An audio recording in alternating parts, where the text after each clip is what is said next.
நெஞ்சை சுக்குநூறாக நொறுங்க வைக்கும் மண்ணை உண்ணும் சிறுவனின் வீடியோ.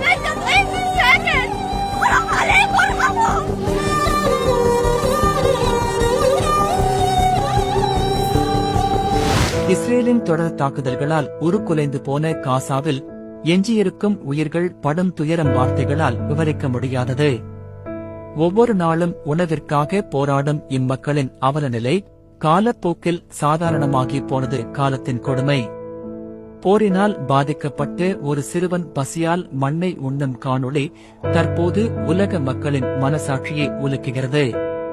எங்கள் மீது இரக்கம் காட்டுங்கள், உணவு எதுவும் மிச்சமில்லை, உதவிப் பொருட்கள் வரும் என்று சொல்கிறார்கள். ஆனால் நாங்கள் சென்று பார்த்தால் எதுவும் கிடைப்பதில்லை. நாங்கள் ரொட்டிக்கு பதிலாக மணலை சாப்பிடுகிறோம். எங்களுக்கு மாவு வேண்டும், உணவு இல்லை. தயவு செய்து இரக்கம் காட்டுங்கள்.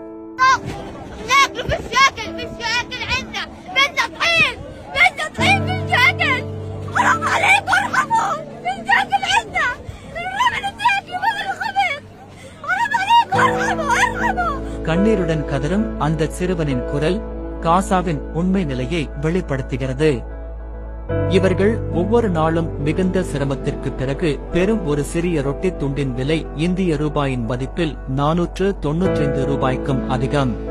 இஸ்ரேலின் கொடூர தாக்குதலால் இடிந்து போன கட்டிடங்களுக்கு இடையே உயிரை பிடித்துக் கொண்டு உணவிற்காக போராடும் மக்களின் நிலை எப்பொழுது மாறப்போகிறது என்பதே அனைவரின் எண்ணமாக இருக்கிறது.